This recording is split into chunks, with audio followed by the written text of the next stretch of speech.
कहानी के शुरू में हमें बताया जाता है कि दो भाइयों ने मिलकर एक स्कूल बनाया था, जहाँ पर एक तरफ अच्छाई सिखाई जाती थी और दूसरी तरफ बुराई। मतलब एक तरफ अच्छा जादू सिखाया जाता था और दूसरी तरफ बुरा जादू। इस स्कूल का नाम school for good and evil था। अब ये स्कूल जिन दो भाइयों का था वो आपस में अपने जादू से लड़ रहे थे, मगर यहाँ पर सिर्फ वो अपने जादू की प्रैक्टिस कर रहे थे। बाद में पता चलता है कि जो बुरे वाला भाई था, जिसके पास बुरा जादू था, वो असलियत में अपने अच्छे वाले भाई को नुकसान पहुंचाता है। ये वो जादू इस्तेमाल करता है जो नहीं करना चाहिए था। इसके पास खास किस्म का खून का जादू था, जिसका इस्तेमाल करके ये अपने भाई को बहुत नुकसान पहुंचाता है। और इसी लड़ाई में अच्छे वाला भाई बुरे भाई को ऊंचाई से नीचे गिरा देता है। अब इसके बाद हमें 2 साल बाद का वक्त दिखाया जाता है, जहां इंसानी दुनिया में सोफी नाम की लड़की अपने डैड और सौतेली माँ के साथ रहती थी। सोफी बहुत ज्यादा खूबसूरत थी।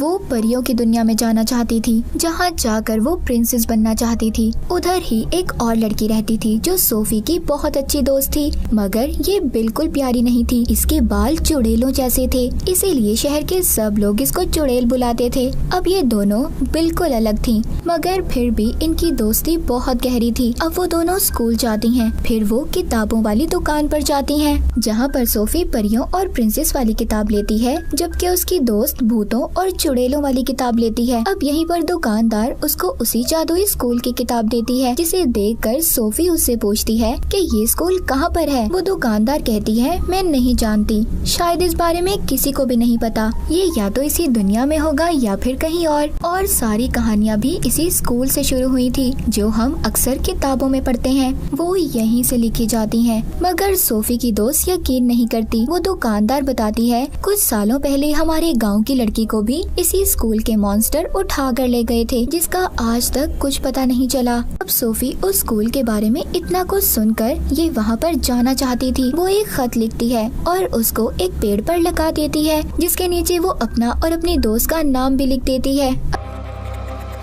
अब ये इस बारे में अपनी दोस्त को भी बताती है, मगर सोफी की दोस्त उसको मना कर देती है। कहती है, सोफी तुम उधर जाकर क्या करोगी? मगर सोफी तो न जाने क्या सोच रही थी, वो उधर जाना चाहती थी। उसी दिन रात को सोफी उसी जगह पर आती है जहाँ पर उसने खत लिख कर लगाया था। उसका पीछा करते हुए उसकी दोस्त भी आ जाती है, मगर तभी उधर बहुत बड़ा मॉन्स्टर आकर सोफी को पकड़कर साथ ले जाता है। सोफी की दोस्त भी उसका पीछा कर रही थी, मगर तभी उधर बहुत बड़ा बाज आकर दोनों को पकड़कर ले जाता है। अब वो बाज सोफी को तो बुराई के स्कूल में और उसकी दोस्त को अच्छाई के स्कूल में छोड़ देता है। सोफी वहाँ के वुल्फ गार्ड से कहती है, मैं गलती से यहाँ पर आ गई हूँ और मुझे तो अच्छाई वाले स्कूल में जाना चाहिए था, मैं इतनी प्यारी भी हूँ। अब वो अंदर जाकर एक लेडी से शिकायत करती है, जो यहाँ की प्रिंसिपल थी। वो बताती है, हमारे बाज से कभी कोई गलती नहीं होती, जो जिस इंसान की जगह होती है उसको वहीं पर छोड़ता है। उधर सोफी की दोस्त अच्छाई वाले स्कूल में थी,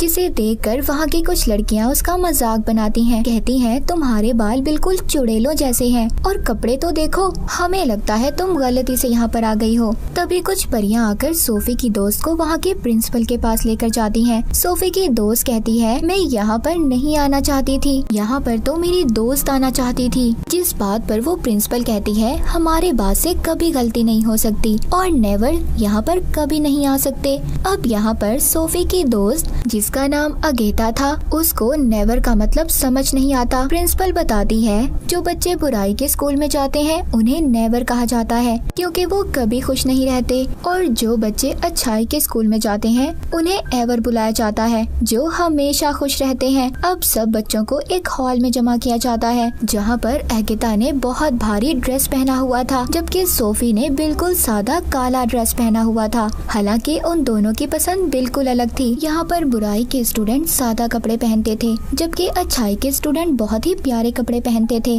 अब यहाँ पर जो अच्छे स्टूडेंट थे वो जादू दिखाते हैं। उधर ही यहाँ का प्रिंस भी आ जाता है।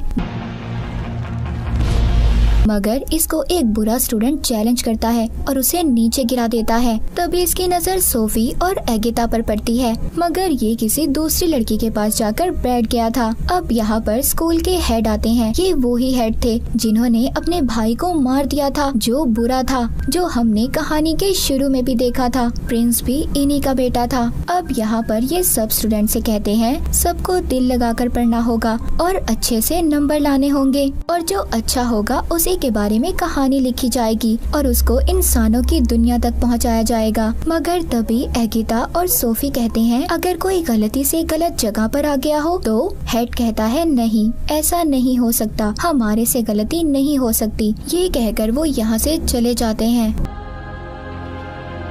अब रात को एगिता अपनी दोस्त सोफी से मिलने इवल यानी बुरे स्कूल में आ रही थी। वहाँ पर ये दोनों स्कूल के प्रिंसिपल्स को बातें करती हुई सुनती है। उनके जाने के बाद तभी उधर बुराई के स्कूल का हेड आ जाता है, जो कह रहा था कि सोफी अब मेरी है। ये वो ही था जिसने बुराई का स्कूल बनाया था और उसके पास खून का जादू भी था, जो हमने कहानी के शुरू में देखा था। अब ये कैसे जिंदा था? इसके भाई ने तो इसे मार दिया था। ये हमें कहानी में आगे जाकर पता चलेगा। एगिता जब उधर आ गई थी तभी वो देखती है उधर सोफी को उसके साथ लड़कियां तंग कर रही थी और उसके बाल काटने की भी कोशिश करती हैं। मगर इधर सोफी अब खुद को बचाती है और उल्टा उस लड़की के साथ बहुत बुरा सलूक करती है। सोफी उधर अपनी दोस्त एगिता को देखती है। ये दोनों मिलकर अब स्टोरियन के पास जाती हैं, मगर उधर कोई भी नहीं था। उस कमरे में सिर्फ एक किताब और जादुई पेन था। अब उधर ही अच्छाई के स्कूल के हेड आ जाते हैं। इनको कहते हैं कि तुमसे पहले यहाँ पर कोई भी नहीं आया, तुम दोनों इतनी खास हो, फिर यहाँ से क्यों जाना चाहती हो? मगर सोफी कहती है मैं नहीं जाना चाहती, ये जाना चाहती है। मैं तो बस गलत स्कूल में आ गई हूँ, मुझे अपनी पुरानी जिंदगी बिल्कुल अच्छी नहीं लगती। एगिता सोफी को भी अपने साथ लेकर जाना चाहती थी। वो हेड से पूछती है क्या सिंड्रेला, स्नो वाइट, जितनी भी कहानियाँ हैं सब सच्ची हैं? वो कहता है हाँ बिल्कुल सब सच्ची हैं और वो सब यहीं पर पढ़ते थे। यहीं पर वो सोफी से कहता है अगर तुम अच्छे स्कूल में आने के काबिल होती, हमारा बास तुम्हें बुराई के स्कूल में नहीं भेजता। वो कहती है मैं अच्छी हूँ, प्यारी हूँ, यही चीज तो अच्छाई के लिए है। एगिता उसकी दोस्त कहती है उसके लिए सच्चा प्यार चाहिए। जब तुम ये ढूंढ लोगी तो तुम अच्छाई वाले स्कूल में आ जाओगी। ये सब बातें करने के बाद हेड उन दोनों को अब उनकी क्लासेस में भेज देता है। अब एगिता जब अपनी क्लास में थी तभी उसको लड़कियां कहती हैं अगर तुम टेस्ट में 3 बार फेल हो गई तो तुम्हें स्कूल से निकाल दिया जाएगा। वो खुश होकर कहती है क्या वाकई? वो कहती है निकालने का मतलब तुम्हें कोई मॉन्स्टर बना दिया जाएगा। जब टीचर आकर उसकी स्माइल हंसी का टेस्ट लेती है तो वो फेल हो जाती है। उधर सोफी का बदसूरती का टेस्ट हो रहा था जिसमें वो भी फेल हो जाती है। जब ये दोनों हॉल में मिलती हैं तो एगिता सोफी को राजा के बारे में बताती है, मगर उसका दिल तो यहाँ के प्रिंस पर आ गया था जो हेड का बेटा था। सोफी अपनी दोस्त को एक खत देती है और कहती है ये मेरी तरफ से प्रिंस को दे देना। अब जब एगिता जंगल की क्लास के लिए जा रही थी तो उधर ये सोफी का खत प्रिंस को देकर चली जाती है। अब जंगल की क्लास में उनका टीचर उनको बहुत ही खूबसूरत फूल दिखाता है जो असल में बहुत खतरनाक थे। को स्केरक्रो भी दिखाता है जिसको खेतों में खड़ा किया जाता है इंसान जैसा पुतला बनाकर। वो बताते हैं ये रात में जिंदा हो जाता है। तभी उधर एक लड़के को फूल काट लेता है जिससे वो डरकर भाग गया था। ये लड़का तीसरी बार फेल हुआ था। जब एगिता उसका पीछा करती है तो देखती है उसके इर्द गिर्द तूफान का घेरा बन जाता है और वो गायब हो गया था, जिसे देखकर एगिता बहुत ज्यादा डर गई थी। उधर सोफी को भी क्लास में एक लड़की तंग कर रही थी और टीचर भी उसको नहीं रोकती क्योंकि ये बुराई का स्कूल था और इन्हें तो ये सब कुछ देखकर मजा आ रहा था। तभी वो लड़की अपने टैटू से छोटा सा ड्रैगन निकालती है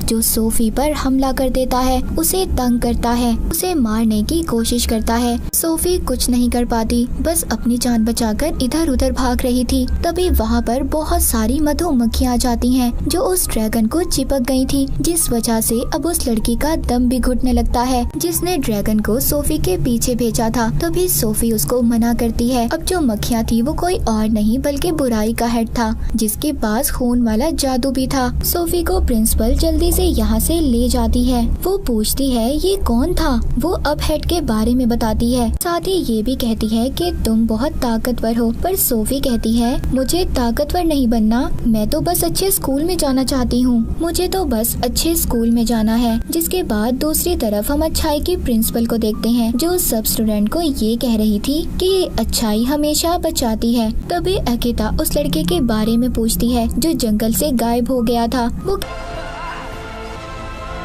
कहती है ये स्कूल का रूल है और ये कहकर वो उसे चुप करवा देती है। अब वो बताती है कि साथ ही नहर में एक मछली है जो सबकी ख्वाहिशों को पूरा करती है, तो आप सबको अपनी अपनी ख्वाहिश को उसे बताना होगा। जब अगिता की बारी आती है तो ये मांगती है जो लोग अपने घर जाना चाहते हैं वो आराम से जा सकें। तभी वो मछली एक लड़की में बदल जाती है। वो कहती है आज तक ऐसा किसी ने कुछ नहीं मांगा, तुमने बिल्कुल वही चाहा जो मैं चाहती थी, इसीलिए तुमने मुझे जादू से आजाद कर दिया। मुझ पर जो जादू टेस्ट में फेल होने की वजह से किया गया था। ये कहकर वो गायब हो जाती है। तभी उधर बास आता है जो अगिता और सोफी को यहाँ पर लाया था। जब अगिता के पास आता है तो ये समझ गई थी ये वो ही लड़का था जो जंगल में गायब हुआ था, उसको अब बास बना दिया गया था। तभी उधर प्रिंस आकर उसे तलवार से मार देता है, ये समझकर कि शायद ही अगिता को मारने वाला था। गुस्से में अगिता प्रिंस के मुंह पर मुक्का मारती है कि उसने बास को क्यों मारा। प्रिंसिपल से कहती है इस चीज को आप अच्छाई कहते हो, ये कोई अच्छाई नहीं है बल्कि ये तो बुराई से भी बदतर है। जिसके बाद ये सोफी से मिलती है। वो बताती है मैंने बुराई के हेड को देखा है। अगिता कहती है हाँ मैंने भी देखा है। तभी पीछे खड़ा प्रिंस इनकी बातें सुन लेता है। अब अगिता उसे अकेला छोड़कर यहाँ से चली जाती है। प्रिंस उसके खत की तारीफ करता है। तभी बुराई का वुल्फ गार्ड आकर सोफी को लेकर चला जाता है, जहाँ पर बुराई की प्रिंसिपल उसके बाल काट देती है और फिर उसे कमरे में बंद कर दिया जाता है, जहाँ पर शीशे में अब उसके पास बुराई का हेड आता है जो उसे भड़काता है कि तुम्हारा यहाँ पर कोई नहीं है मेरे अलावा और तुम मुझ पर भरोसा कर सकती हो। जिसके बाद अब सोफी भी उसकी बातों में आ जाती है और फिर जब सब स्टूडेंट को एक पिन के जरिए जादू बांटा जा रहा था तो सोफी बहुत ही स्टाइल से उधर आती है और जादू लेकर चली जाती है। सब उसको देख रहे थे। अब उसने उन लड़कियों को भी दोस्त बना लिया था जो उसको परेशान करती थी। अगिता उसको बताती है कि अगर तुमने प्रिंस का दिल जीतना है तो उसके लिए सिर्फ खूबसूरती काफी नहीं है, तुम्हें वो सब करना होगा जो मैं कहती हूँ। अब अगले दिन सोफी प्रिंस के पास जाती है जो तीर मारने की प्रैक्टिस कर रहा था। फिर प्रिंस उसको बताता है कि बुराई के स्टूडेंट कभी सही निशाना नहीं लगा सकते, मगर सोफी निशाना लगा लेती है। देखकर प्रिंस बहुत ज्यादा हैरान था। असल में वो निशाना अगिता के जादू की वजह से लगा था। अब प्रिंस सोफी को अपनी रानी बनाने के लिए चुन लेता है, मगर ये बात किसी को भी अच्छी नहीं लगती। अगिता कहती है जो सच्चा प्यार होता है वो कभी दूर नहीं होता। अब वहाँ पर एक मास्टर कहते हैं ठीक है, इस बात का पता तब चलेगा हम इन दोनों को जंगल में अलग अलग छोड़ देंगे। अगर इन दोनों ने एक दूसरे को ढूंढ लिया तो इनका प्यार सच्चा है, हम भी फिर इनको कभी अलग नहीं करेंगे। अब रात को इनको जंगल में छोड़ दिया जाता है, लेकिन सोफी को उस जंगल के बारे में कुछ भी नहीं पता था। वो उन्हीं खूबसूरत फूलों के पास चली जाती है जो उसे काटने लगते हैं। उसके डर से वो अब स्केयरक्रो के पास पहुंच जाती है। रात को जिंदा हो जाता था। वो डर के मारे चिल्ला रही थी। तभी उधर अगिता अपने जादू से कबूतर बनकर अपनी दोस्त की मदद करने आ गई थी। तभी उधर उन्हें प्रिंस की आवाज आती है। अब अगिता खुद छुप जाती है और सोफी को उसके पास भेजती है, मगर उस स्केयरक्रो की वजह से प्रिंस की जादुई तलवार नीचे गिर गई थी। स्केयरक्रो उसे बहुत ज्यादा मार रहा था। अगिता सोफी को इशारा करती है कि तलवार उठाओ, प्रिंस को दो, मगर वो डर की वजह से कुछ नहीं करती। अब जब प्रिंस मरने वाला था, अगिता खुद आ जाती है और उसकी तलवार उठाकर उसे दे देती है, जो स्केयरक्रो को मार देता है। प्रिंस सोफी पर बहुत गुस्सा करता है कि उसने उसकी जान नहीं बचाई और यहाँ पर सोफी उल्टा अगिता पर नाराज हो रही थी। अब वो भी उसे छोड़कर चली जाती है। वापस आने पर अगिता की प्रिंसिपल उसको बहुत डांटती है। कहती है क्या तुम्हें अपनी दोस्त पर भरोसा है? वो कहती है नहीं, पर मेरा तो ये मानना है कि सब इंसान ही बुरे होते हैं। उधर सोफी बहुत ज्यादा गुस्से में थी। बुराई का हेड उसको शीशे में उसकी दोस्त दिखाता है तो ये कह रही थी कि सोफी बुरी है, लेकिन वो उसको पूरी बात नहीं दिखाता, जिससे सोफी को अब बहुत गुस्सा आता है और अब वो बुराई के हेड के बस में थी। वो उसको खून वाला जादू भी दे देता है जो सबसे ज्यादा खतरनाक था। जब प्रिंसिपल उसके पास आती है तो ये उन्हें भी सुना देती है। यहाँ पर हमें पता चलता है कि जो बुराई के स्कूल की प्रिंसिपल थी वही लड़की थी जो सोफी के शहर से 20 साल पहले गायब हुई थी। उधर अच्छाई के स्कूल में प्रिंस अब अगेता को अपनी रानी चुन लेता है। तभी इधर सोफी आती है जो अब चुड़ैल बन चुकी थी। उसका चेहरा भी खौफनाक हो गया था। सब उस खून वाले जादू की वजह से था और कहती है तुम्हारी रानी तो मैं ही बनूंगी। ये कहकर चली जाती है। तभी उधर ये देखते हैं कि सोफी ने अपने जादू से वहाँ के सभी गार्ड टीचर्स को छोटे छोटे खिलौनों में बदल दिया था। अब ये देखकर प्रिंस बुराई के स्कूल पर हमला करने चला जाता है, मगर उधर इसकी जादू और हमले को सोफी रोक लेती है और उन पर उल्टा हमला कर देती है। अब यहाँ पर जो बुराई के स्टूडेंट थे वो खूबसूरत होने लगे थे और अच्छाई के स्टूडेंट में बदल रहे थे, जबकि अच्छाई वाले बुराई में बदल रहे थे और बदसूरत हो जाते हैं। अब यहाँ पर सबके दरमियान में लड़ाई होना शुरू हो जाती है। अगेता सोफी के पास जाती है, उसे रोकती है, कहती है प्लीज ये सब रोको, ऐसा मत करो। तभी सोफी उधर कमरे में जाती है जहाँ पर जादुई किताब और पेन था। ये यहाँ पर अच्छाई के हेड को मारने आई थी, पर तभी ये देखती है जो अच्छाई का हेड था वो बुराई के हेड में बदल जाता है जिसने इसे जादू दिया था। अब वो बुराई का हेड कहता है मैं तो शुरू से ही जिंदा था, मैं ऊंचाई से गिरा तो मैंने वापस आकर अपने भाई को मार दिया था और उसकी जगह ले ली थी, जैसे हमें कहानी के शुरू में दिखाया गया था। अब वहाँ पर ये सोफी को जैसे ही अपने काबू में करता है उधर सब कुछ तबाह होने लगता है। सोफी उसे कहती है इसे रोको, मैं ऐसा नहीं चाहती थी, मैं सबको मारना नहीं चाहती थी। तभी उधर अगेता आ जाती है। इस पर वो बुराई का हेड कहता है ये अब मेरी है, तुम इसको कहीं नहीं ले जा सकती। वो कहती है मेरे होते हुए तुम मेरी दोस्त को कुछ नहीं कर सकते। तभी बुराई का हेड उस पर जादुई पेन से हमला करता है, पर उसके आगे सोफी आ गई थी जो पेन उसे लग जाता है। अब क्योंकि सोफी और बुराई के हेड का जादू एक ही था, जैसे ही वो पेन सोफी को लगता है वो जख्मी हो जाती है और उनका जादू अलग हो जाता है। अब वहाँ पर प्रिंस भी आकर उसे मारने लगता है, मगर वो उल्टा उस पर हमला कर देता है जिससे प्रिंस भी दूर जाकर गिरता है। मगर सोफी अपने जादू से उसकी तलवार उसकी तरफ कर रही थी, जिसको अब कूदकर अगेता पकड़ लेती है और बुराई के हेड को मार देती है। अब सोफी भी मर गई थी, जिसे अगेता देखकर बहुत रोती है, लेकिन जब उसके आंसू उसके जख्म पर गिरते हैं तो वो दोबारा जिंदा हो जाती है, जिसे देखकर वो बहुत खुश होती है। अब इसके बाद वहाँ पर अच्छाई और बुराई दोनों के लोग मिल जाते हैं। वो सब एक दूसरे के साथ हंसी खुशी रहने लगे थे। तभी वहाँ पर जादू से एक रास्ता खुलता है जो उनके घर का रास्ता था। अगेता कहती है कि तुम सोफी प्रिंस के पास रुको, मैं घर जा रही हूँ, मगर वो कहती है नहीं, हम दोनों इकट्ठे जाएंगे। अब ये दोनों वापिस से अपनी दुनिया में आ गई थी और दोबारा से पुराने जैसी जिंदगी जीने लगती हैं, मगर अब इनके पास जादू था। एक दिन प्रिंस का तीर इंसानी दुनिया में आकर एक पेड़ पर लगता है, जिससे आवाज आती है अगेता मुझे तुम्हारी जरूरत है। और इसी के साथ ये मूवी यहीं पर खत्म हो जाती है।